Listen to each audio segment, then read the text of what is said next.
কালারটা long lasting করতে গেলে কিন্তু কোনো হার্ড কিছু দিয়ে রাব করবেন না। পরিষ্কার করার জন্য আপনি ওয়াশিং মেশিনে ধুলে পরে ডেলিকেট ওয়াশে ধোবেন।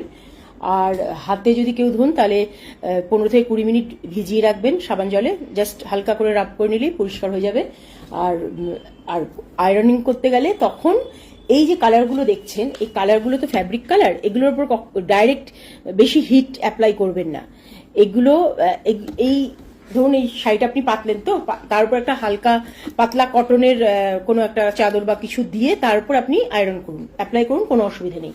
আমি চেষ্টা করি কালারগুলো যাতে যতটা সম্ভব কাপড়ের সাথে মিশে যায়, তাহলে বেশি দিন ভালো থাকে, বেশি ভালো থাকে। কেননা বেশি উঁচু বা মোটা হয়ে থাকলে পরে ওটা একটু স্টিকি মতো হয়ে যায় এবং ওটা তাড়াতাড়ি নষ্ট হয়ে যাওয়ার পসিবিলিটিটা অনেক হাই থাকে। তাই এখানে আমি চেষ্টা করি সবসময় যে দেখছেন এগুলো, এই কালারগুলো যাতে কাপড়ের সাথে বেশি ভালো করে মিশে যায়। তো এগুলো কিন্তু সবই কিন্তু হ্যান্ড পেইন্টিং।